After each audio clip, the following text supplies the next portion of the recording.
Hello there. Welcome to the truth about sales and marketing recruiting. My name is Joey Morone, and I spent my career in marketing and recruiting. And I'm Joe Morone, and I spent my career in sales, recruiting, and sales training. Joe, let's get kicked off with the myths. What are you seeing as the biggest myths for marketing and sales recruiting? Sure, there's a significant number of myths, but I can think of three off the top of my head. The first myth is what I'll call the superhero myth, and that is where the recruiter is telling the customer or whoever they're working with that they're going to recruit these superstars, superheroes, superstars, cold call machines, hungry tigers, that they're going to get this super person that no one else can find. Sure. So I'll just ask a quick question. How many of you have seen these people, right? How many salespeople have called on you where you saw that level of skill set? Can you name 3 or 4 of them? So why do we want to think that that can be recruited when it really doesn't exist? And number 2 is the concept around believing that a recruiter can place a salesperson. What a recruiter can really do is find that person, bring them forward, and get that person interested in working for the organization. But the leader of that organization has to make that hire happen. The responsibility is on the hiring party to make that person accept the position. Recruiters just don't have that kind of influence in the process.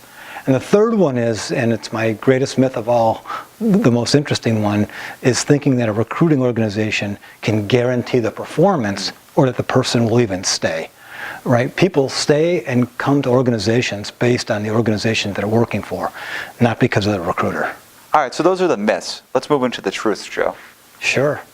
Let's start with one of the best truths is that people, or let's say process before people. And that is that you've got to have systems and processes in your organization before you start recruiting.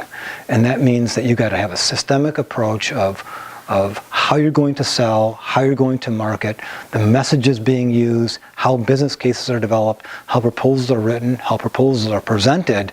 Having that structure in place and then recruiting to it is one of the truths that you have to have there. If you don't have a system in place, it's very difficult to expect to hire someone that can do that for you.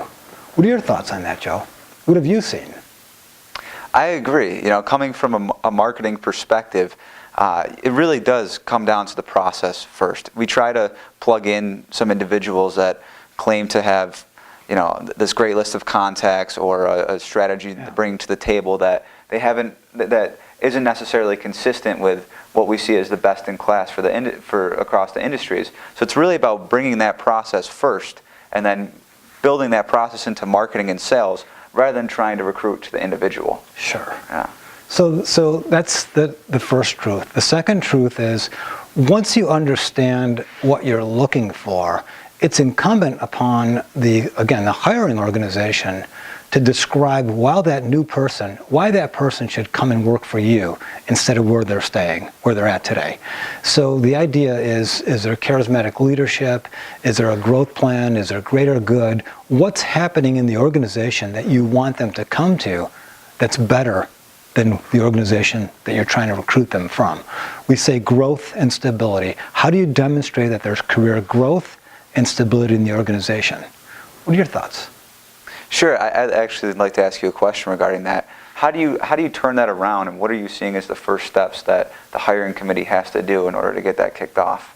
Sure. I believe good recruiting is about creating what we call an attraction video. And that is having the hiring organization create the video with our assistance and building that attraction video of why someone, again, of great skills and that are successful in the role, of why they would come to you instead of staying. So that's always a first step with a good recruiting process. Sure. Is why should they come? So once you have that key video, where do you go from there? Yeah.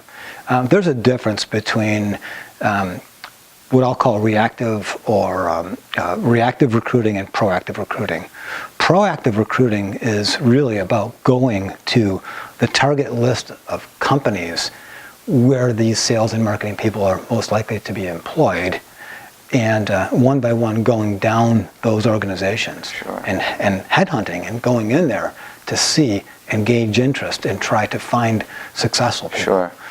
Going on monster job boards or going to job sites and talking to unemployed people that are already looking for a job, that's not where you're going to find your best talent. So the second truth is that in most instances you're trying to find talent that's already employed, gainfully employed, and talk about their career transition. Sure. What are your thoughts on that? Sure, that makes sense.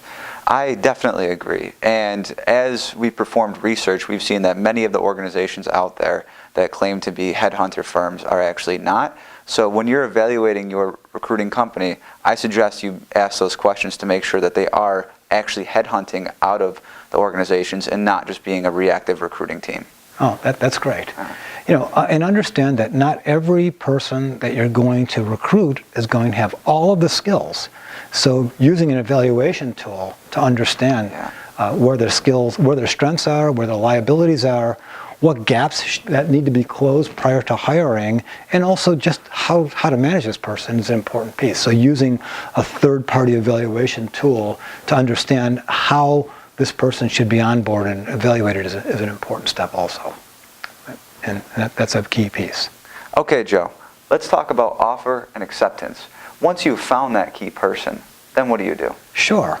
Many times organizations begin to celebrate too early. They found the person, they had a good conversation, the chemistry was there, they made the offer, and the candidate said they're very interested.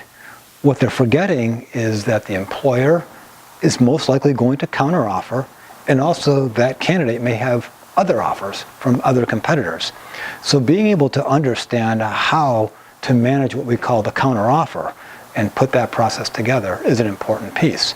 So there's a pre-planning, there's ways to write the offer letter, and then there's ways to position it to the candidate in making sure that that great candidate that you have doesn't get swept away or doesn't get counteroffered. Sure.